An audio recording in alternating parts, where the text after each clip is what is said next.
Hello and welcome to this session in which we're going to be working with Chapter 4. And Chapter 4 talks about long-term financial planning. In the prior session, we looked at financial models, a first look, then we looked at a percentage of sales approach. In this session, we're going to look at external financing and growth. And within external financing and growth, we're going to look at the internal growth rate, or we're going to look at the sustainable growth rate. So if you did not view the prior recording, it's important that you do so, because without viewing the prior recording, you might be a little bit at a disadvantage. So let's go ahead and to start to introduce the session. So we're going to be talking about external financing and growth. What is external financing and growth? Obviously, external financing is needed when you have growth. What does that mean? It means as the company grows, when your sales grow, as we saw in the prior example, as your sales grow, you will need more assets. And if you need more assets, you will need more financing. So sales growth, assets, and financing are interrelated. This is what we learned in the prior session. All other things staying the same. The higher the rate of growth in sales or assets, the higher will be the need for external financing. Of course, the more your rate of growth, the more you need of assets, of course. In the previous session, we took a growth rate as given, and then we determined the amount of external financing needed to support that growth rate. In this session, we turn things around a bit. We will take a look at the firm's financial policy as given, then examine the relationship between financial policy and the firm ability to finance new investment and thereby growth. So now what we're going to look at what we need, then we're going to look at how the company would like to finance itself. Its financial policy. What's its financial policy? For example, one of the financial policy could be debt to equity equal to 1. Or no new stocks, no new equity. So the policy is whatever we need, we borrow money. Or it's 50% debt, 50% equity. It all depends on the company policy and the ongoing interest rate and other factors. Okay. Once again, we emphasize that we are focusing on growth, but not growth as an appropriate goal. Instead, for our purposes, growth is simply a convenient means of examining the interaction between investment and financing decision. So the reason we're using growth is to kind of see the relationship between investment and financing decision. In effect, we assume that the use of growth as a basis for planning is just a reflection of a very high level of aggregation used in the planning process. Growth is just a tool to plan. That's all what it is. So we're going to start to look at external financing need and growth. Those two. So as growth goes up, you might need more financing. The first thing we need to establish is the relationship between those two. To do this, we introduce the simplified income statement and balance sheet for Hoffman Company in table 4-6, which I have on the Excel sheet. We'll look at it for a moment. Notice that we have simplified the balance sheet by combining short-term and long-term into a single debt figure. So we have only one type of debt. We only have one type of debt for this company, for Hoffman Company. Effectively, we're assuming that none of the current liabilities vary spontaneously with sales. So we're assuming no liabilities varies with sales. The assumption isn't as restrictive as it sounds, of course, because we saw in the prior session that current liabilities could change. Okay, if any current liabilities changes, it will be accounts payable. We can assume that such accounts have been netted out in current assets. So that's fine. So we're making a simplification here so we can illustrate the point. Also, we continue to combine depreciation, interest, and costs on the income statement. So we don't list depreciation, interest, and costs. We're just going to combine them. Okay. Now let's take a look at the income statement that we have for this company. So this is Hoffman. Right now we have 500 in sales, 400 in costs. Taxable income is 100. Tax rate is 34. Net income is 66. 100 minus 34. We paid in dividend 22, which is 0.333%, and the retention rate, which is this is gonna be important for this session. The retention. This is called the retention rate, and the retention rate is 66.66. This is the retention rate. And what is the retention rate? Is the amount that you keep from income. Plowback. Retention rate. This is the amount that you will keep. And we're going to look at it a little bit further, a little bit more in details. Now, what we're going to do, suppose that Hoffman is forecasting next year's sales at 600. which is $100 increase. If we take 100 divided by 50, we assume this is a 20%. We don't assume anything. This is a 20% increase. So now let's assume what would happen with a 20% increase in sales. So let's build the pro forma income statement. And we learned about this in the prior session. So let's take a look at it. So this is the pro forma income statement. I'm going to take sales, which is right here, multiply it by 1.2. My sales is 600. Cost, it's 80% of sales. 0.8. Cost is 80% of sales. So 600 minus 480. And again, this is established from the prior year, 600. Let me just give it 1 moment, please. Just need to put sales in the proper place. 500 times 1.2, 20%. So cost of sales is 80% times 0.8. That's 480. Taxable income is sales minus cost. The tax rate is 34%. Net income is 79.2. We're going to pay out in dividend 33%, which is $26.54. And we're going to add to retained earning 52.8.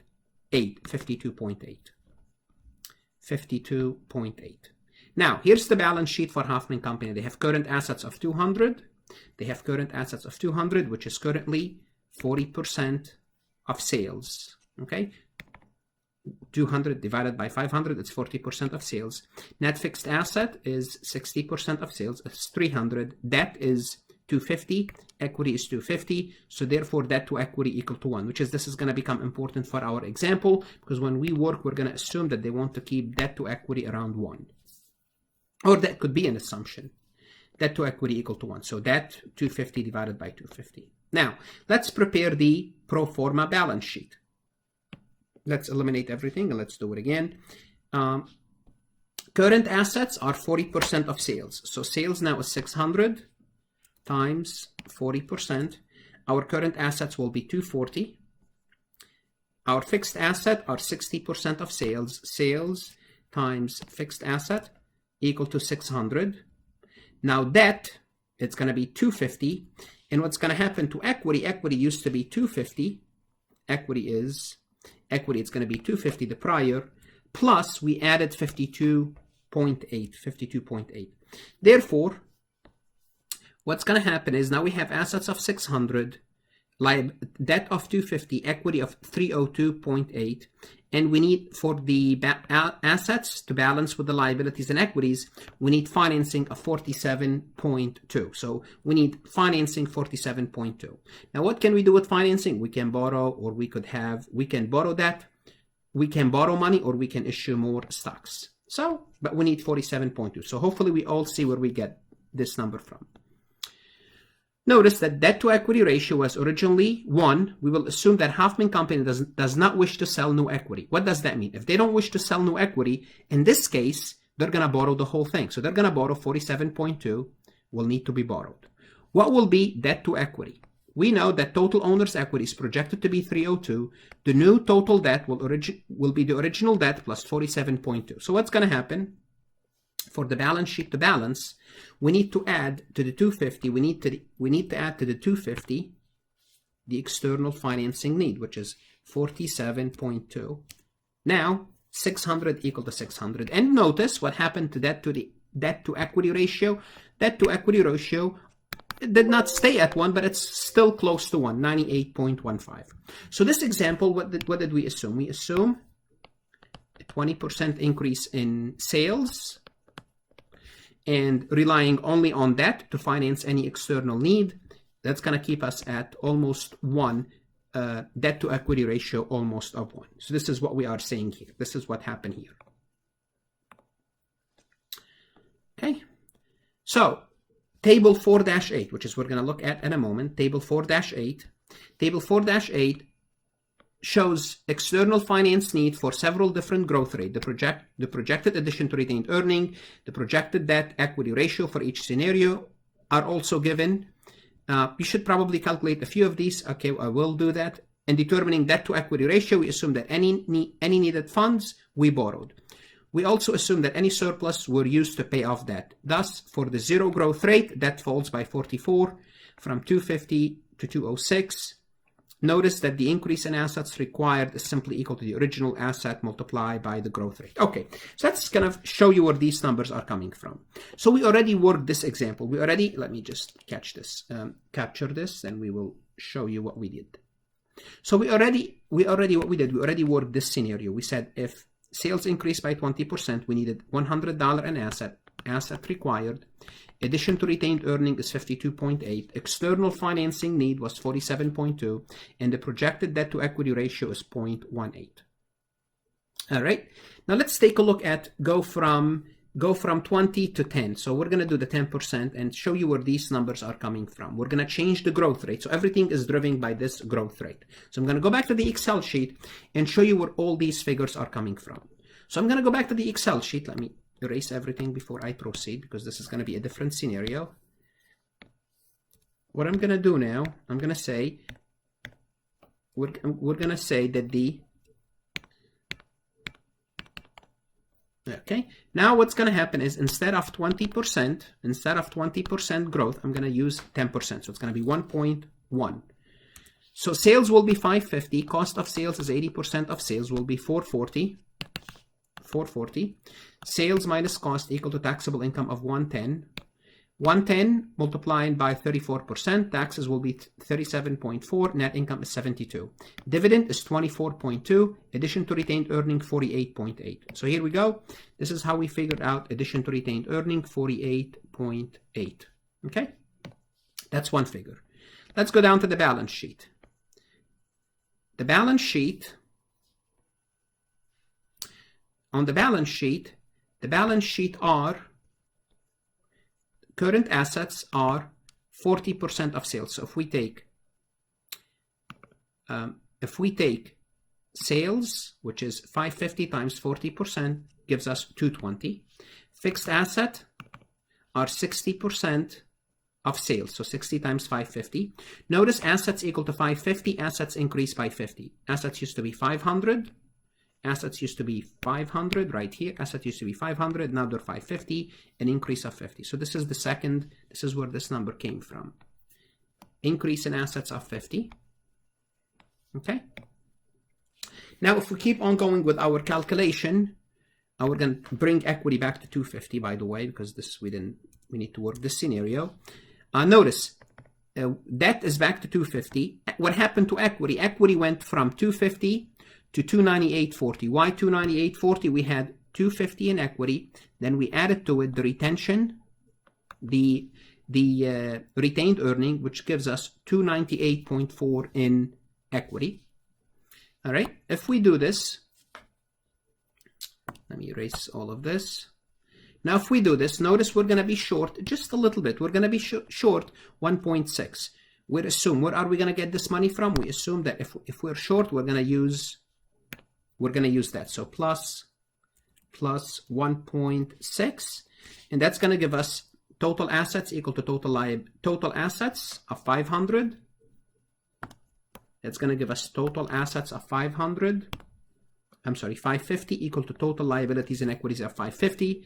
Now debt divided by equity equal to 0.8432 or 84.3%.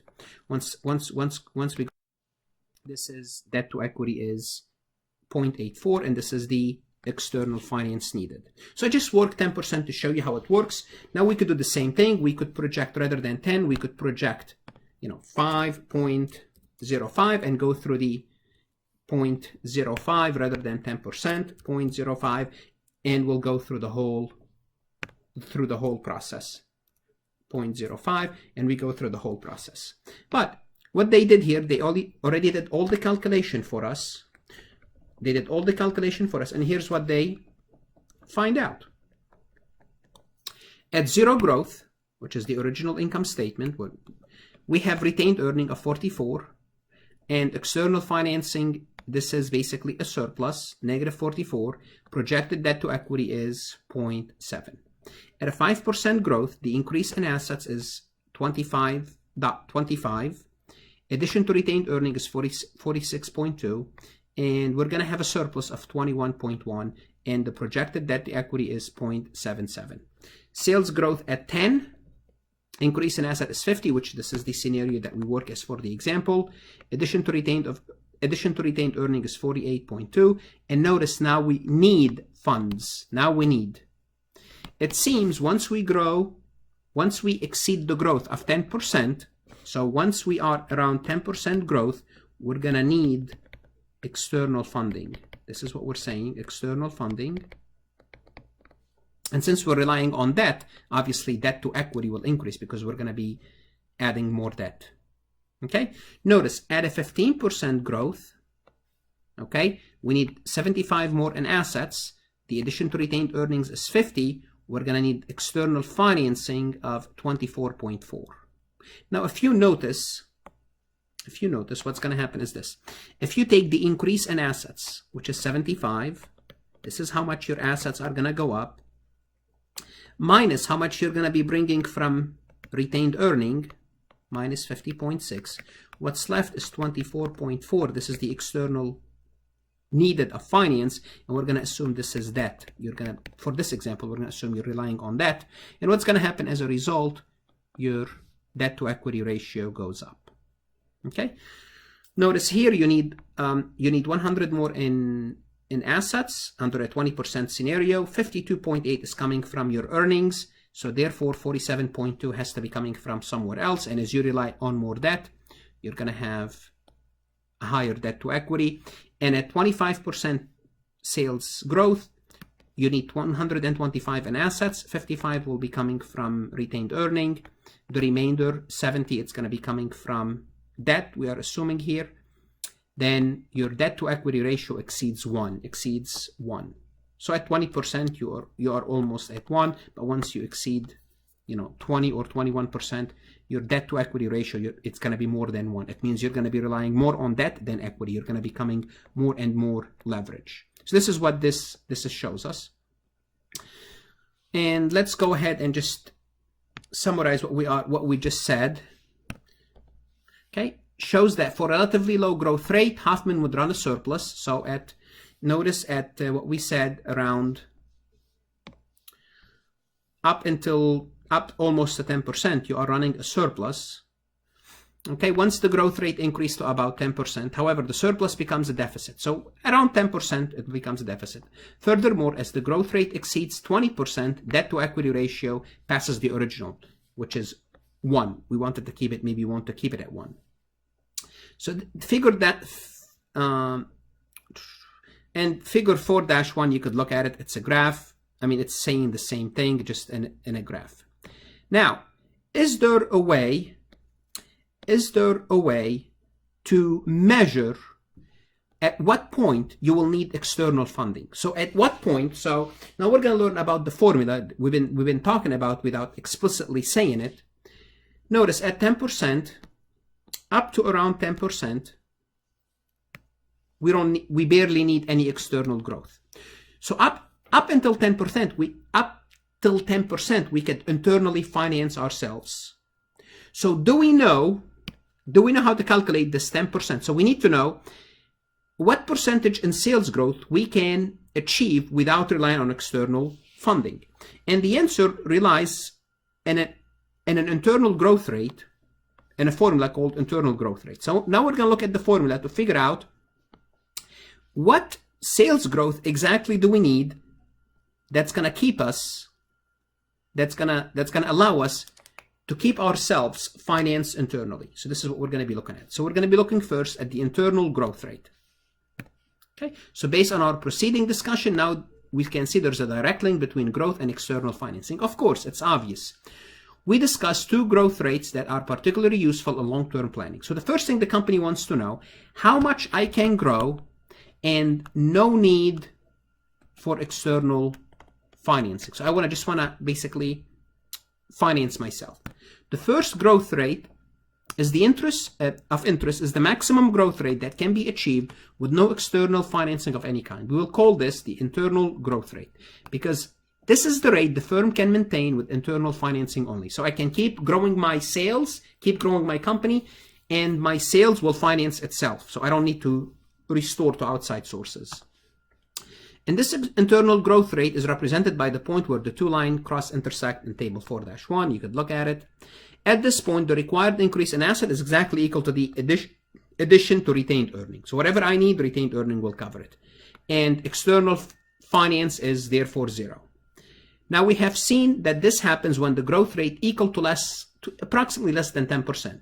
So now we're going to use a formula, an algebra formula, which is right here, that's going to show us precisely how much can we increase our sales without relying on external financing. The formula reads as the following: ROA, return on asset, times B. What is B?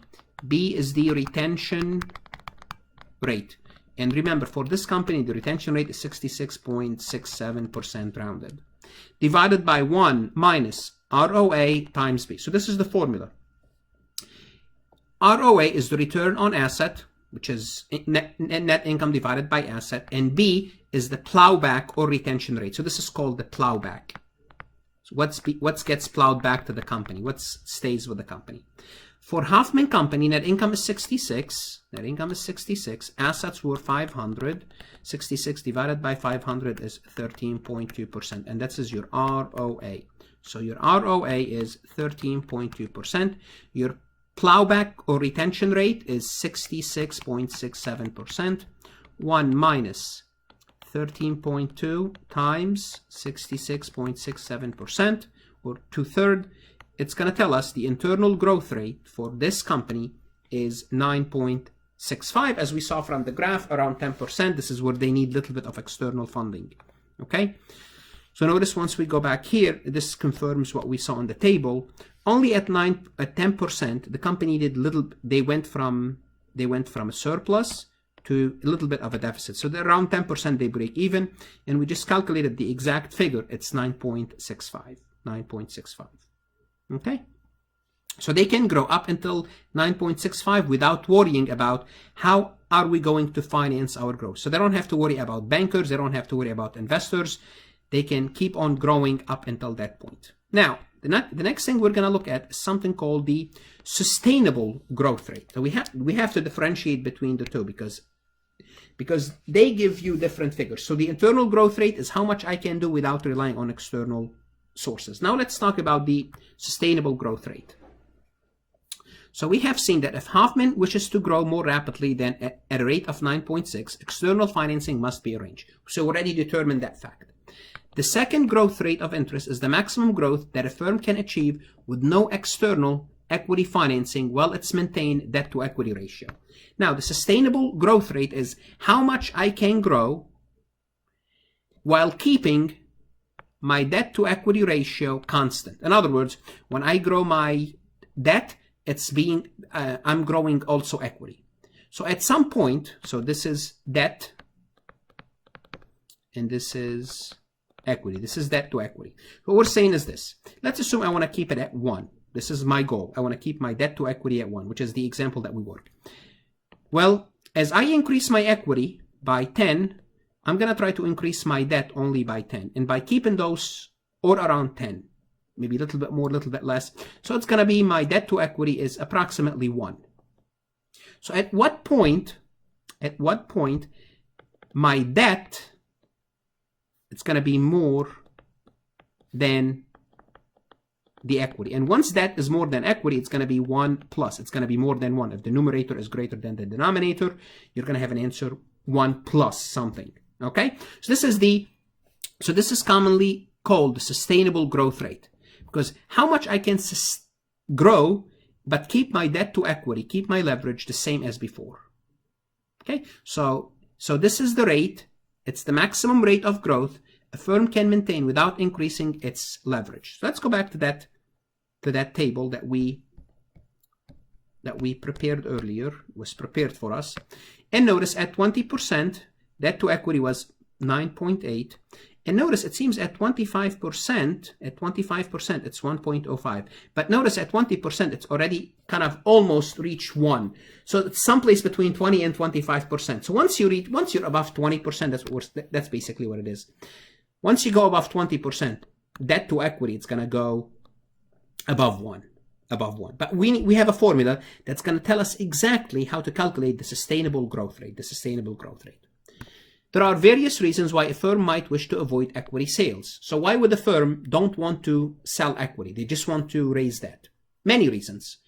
Those are discussed in Chapter 50. New equity sales can be expensive. Sometimes it's expensive, sometimes it's less expensive. But we're going to assume here that it's more expensive than that.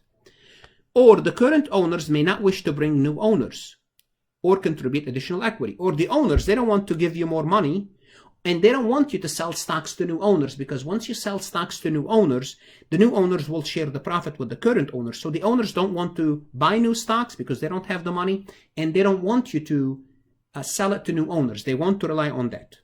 Okay? Why a firm might view a particular debt equity ratio optimal is discussed in Chapter 14 and 16. So later on, we'll talk about debt to equity mix-up, which, what's the optimal, what do creditors versus investors prefer. Okay? Table 4-8 for Hoffman is approximately 20%, because debt to equity ratio is near 1 at 20% growth rate. So at 20% growth rate, as we saw from the table, the ratio was 0.98. It was crossing 1. The precise value can be calculated. So there's a formula for this sustainable growth rate, and here's the formula for it. We'll take return on equity, ROE, and remember ROE, we talked about it in the DuPont analysis, times the plowback times the retention rate,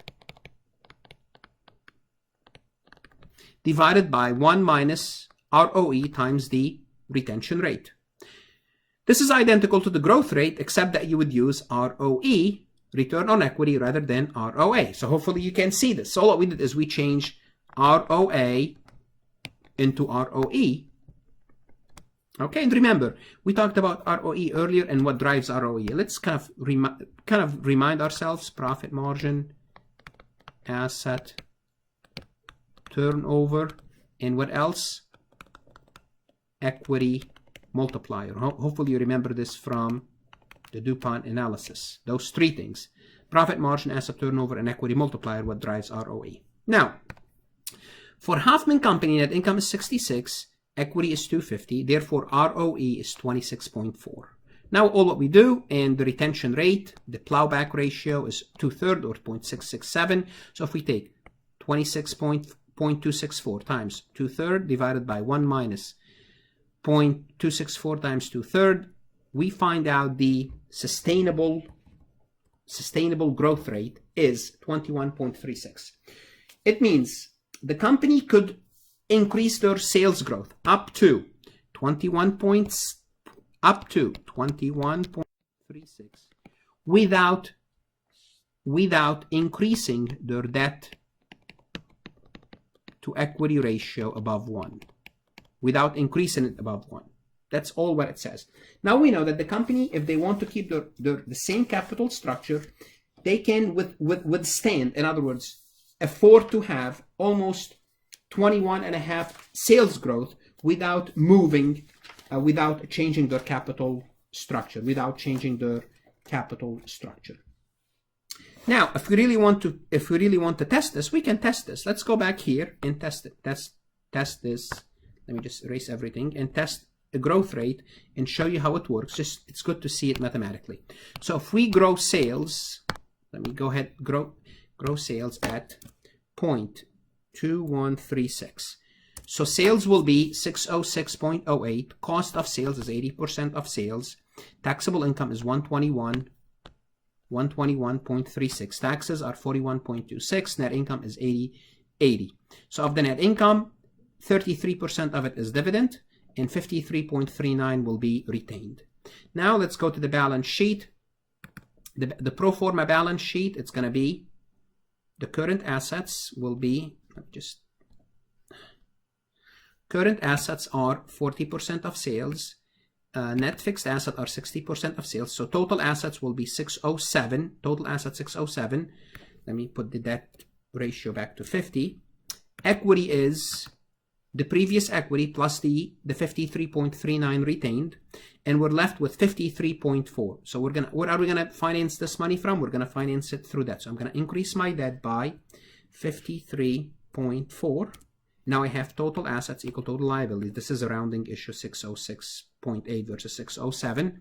And notice my debt to equity ratio is exactly 1 my debt to equity ratio exactly as 1 as my original balance sheet when I only had 500 in sales. So at 500 in sales, my debt to equity ratio is 1, because this is the original income statement and original balance sheet right here, this box here. Okay, this box is the original income statement and the original balance sheet.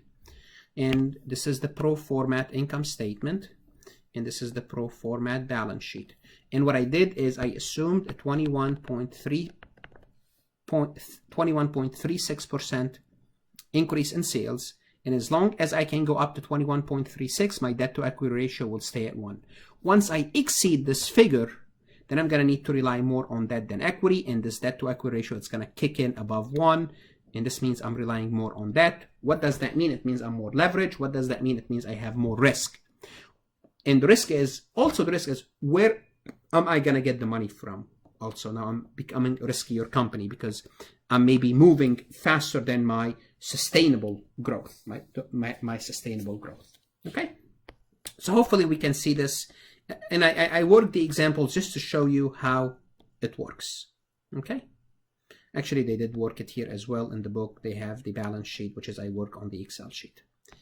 Determinant of growth. So let's have a quick discussion about determinant of growth. What determine growth? And hopefully we know this from the prior session, but let's have a quick discussion.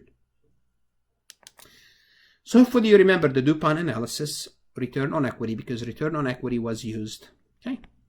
In the last chapter, we saw that return on equity can be decomposed into various components using the DuPont identity, because ROE appears so predominantly in determination of the sustainable growth rate. It's obvious that the factors important in determining ROE are also important for growth, of course.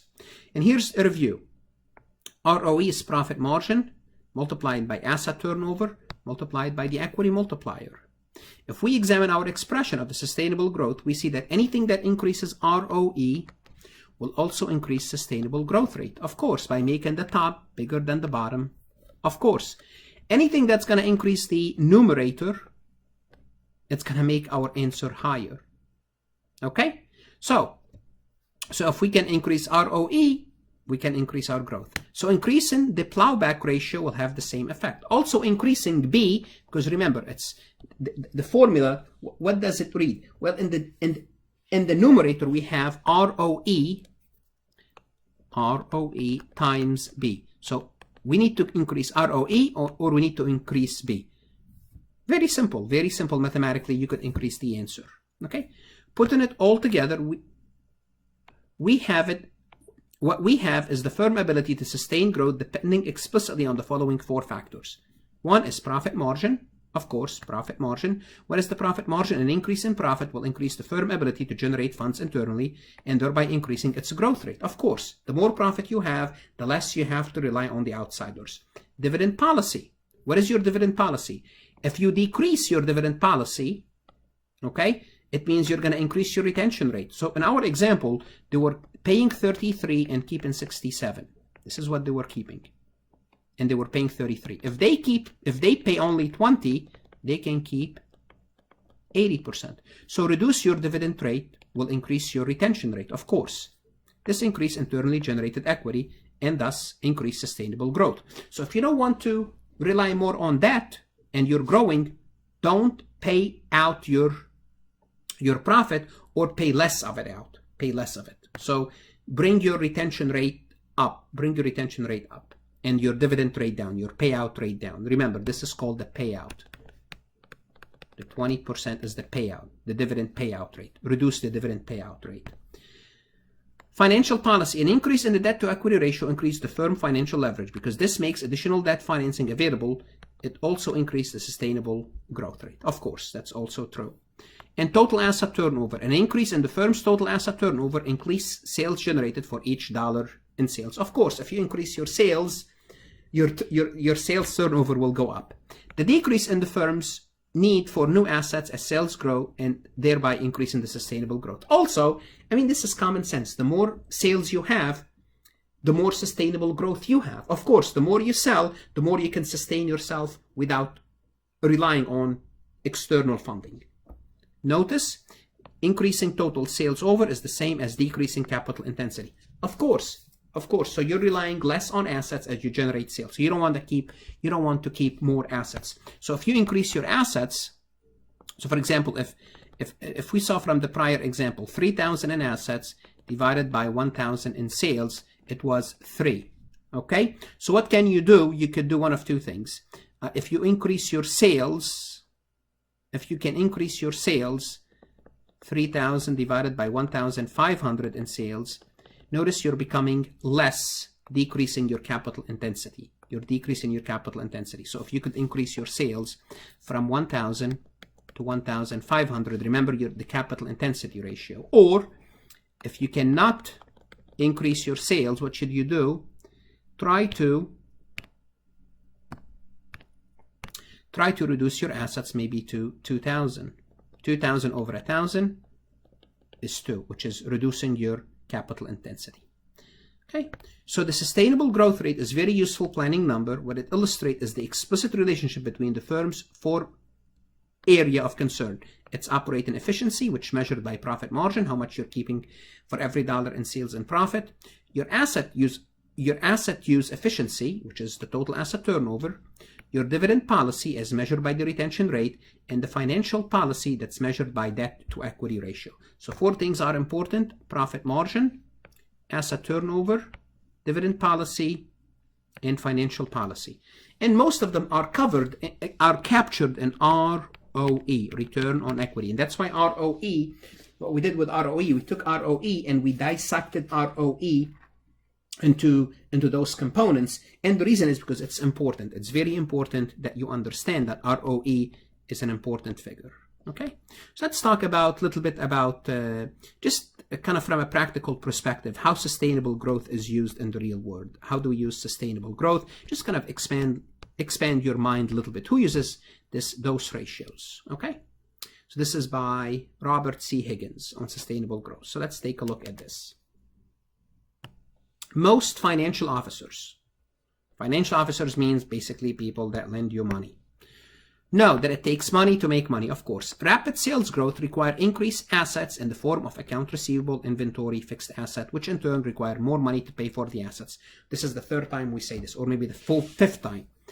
They also know that if their company does not have the money when needed, it can literally go broke. Of course. So the sustainable growth equation state that intuitively, truth explicitly. So the sustainable growth, they will tell you, be careful, don't grow too fast. Sustainable growth is often used by bankers and other external analysts to assess a company's creditworthiness. They are aided in this exercise by several sophisticated computer software packages that provide detailed analysis of the company's past financial performance, including its annual sustainable growth. So let's see how creditor uses this number, which is bankers. Creditors are bankers. So bankers use this information in several ways. Quick comparison of a company's actual growth rate and sustainable growth rate tells the banker what issues will be at top management financial agenda. Of course, if actual growth consistently exceeds sustainable growth, what does that mean? It means management problem will be where to get the cash from to finance the growth. If your actual growth is faster than your sustainable, you're going to need money. The banker does anticipate interest in loan product. Of course, now you want loans because you need to finance your growth. Also, if sustainable growth consistently exceed actual, the banker had best be prepared to talk about investment product. Now, if you have more cash than you should, then the banker should be, okay, let's invest that cash for you. Okay? Because the management problem here will be what to do with all this cash that's sitting doing nothing. So the banker will help you. Also, bankers find the sustainable growth equation useful for explaining financially inexperienced small business owners and overly optimistic entrepreneur that for the long run viability of their business, it's necessary to keep growth and profit in proper balance. So that's another way, looking at it another way. This formula tells new business owners, be careful, don't grow too fast. You may not be able to find financing. So basically know what's your sustainable growth, how much you can grow without using external financing. Because if you grow too much and you cannot finance yourself, you also could go broke unless you find financing quickly. and cheaply. You don't want also your financing to be expensive, because that could be the case. Finally, what we can do is comparison of actual to sustainable growth helps banker understand why a loan applicant needs money and for how long the need might continue. In one instance, a loan application requested $100,000 to pay off several insistent supplier and promised to repay in few months when he collected some account receivable that were coming due. A sustainable growth analysis revealed that the firm had been growing at 4 to 6 times its sustainable growth, and this pattern was likely to continue in the foreseeable future. This alerted the banker to the fact that impatient suppliers were only a symptom of the much more fundamental disease of overly rapid growth. So what's happening is it's going to tell you if the company is growing very, very fast, you have to be very careful. You want to properly plan for financing that growth. And that $100,000 loan would likely prove to be only the down payment on a much larger multi-year commitment. So again, the banker would know that they're going to need a lot of money down the road, and if the company is doing good, the bank's going to be out there to provide the funding. We're going to look at a note for calculating sustainable growth, because different textbook, they calculate it differently. So we have to be careful just in case you saw it in another textbook. So very commonly, the sustainable growth is calculated using just the numerator and the expression. So sometimes you will see it as ROE times the retention rate. This causes some confusion, which we'll clear up here. The issue has to do with how ROE is computed. Because you remember sometimes we use average equity in the denominator, sometimes we don't. Recall that ROE is calculated at net income divided by total equity. If total equity is taken from an ending balance sheet, okay, as we have done so far in this course, then our formula is the right one. However, if total equity is from the beginning of the period, then the simple formula is the correct one. Then you would use this is when you would use the simple formula. In principle, you should get exactly the same sustainable growth regardless of which method you calculate, as long as you match up ROE calculation with the right formula. In reality, you may see differences of accounting-related complication. By the way, if you use the average beginning and ending equity, yet another formula is needed. So depending, are you using the beginning, are you using the ending, or the average? Again, just know that those could exist. So if you see them in another textbook, just know how to deal with it. Also, what we need to discuss is all these comments apply to the internal growth rate, which uses ROA. And remember, ROA is assets in the denominator. It works the same way. Are you going to use the beginning asset, the ending asset, or the average asset? Okay, which you'll have to adjust your internal growth rate formula. And let's take a look at this example, profit margin and sustainable growth, just to kind of put things together. This company has a debt to equity ratio of 0.5. Okay, so simply put, if they have debt of 5, equity of 10, this is going to give them debt to equity ratio of 5. A profit margin of 3%, very low profit margin. A dividend payout ratio of 40%, and they pay out dividend of 40%. And capital intensity ratio of 1. That's easy. Capital intensity ratio of 1 means if they're having $1,000 in sales, they have $1,000 in assets, and that's going to give you capital ratio. I'm sorry, $1,000 in assets. It's going to give them $1,000. This is sales. So you want to know where these ratios are coming from. So profit margin is net income divided by sales. So you want to see where all these numbers are coming from. And if the dividend ratio is 40, it means, what does that mean? It means the retention is 60. If they're paying 40, the retention is 60. Okay? Now, giving all this information, what is the sustainable growth rate if sent on their desire a 10% sustainable growth rate and plan to achieve this goal by improving profit margin? What do you think? Okay.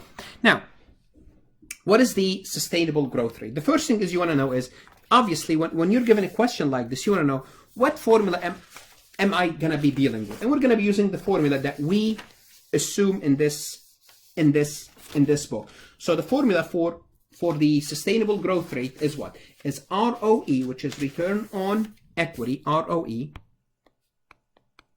times the retention rate, divided by 1 minus ROE times B, the retention rate. So this is the formula that you need to know how to manipulate. Now, you need to know how to come up with ROE. What is ROE? Return on equity. Return on equity is net income divided by equity. Now, how are we going to come up with that? Well, remember, return on equity is profit margin. So we are giving the profit margin here. So we are giving the profit margin, that's 3%, times asset turnover. Asset turnover is same thing as capital intensity ratio times 1, times, remember the equity multiplier. And what's the equity multiplier? The equity multiplier is assets divided by equity. So equity multiplier is assets divided by equity. And basically, we're not given numbers here. Remember, assets divided by equity is the same thing as 1 plus the debt ratio. If you remember, hopefully you remember this, debt to equity ratio, debt to equity. And we have here, debt to equity is 0.5. Therefore, debt to equity equal to, the equity multiplier is 1.5. So if we take 0.03, 3% times 1 times 1.5, ROE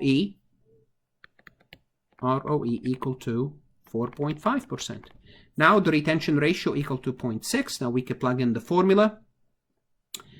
0.45 times 60% divided by 1 minus 0.45 times 60%. The sustainable growth is 2.77.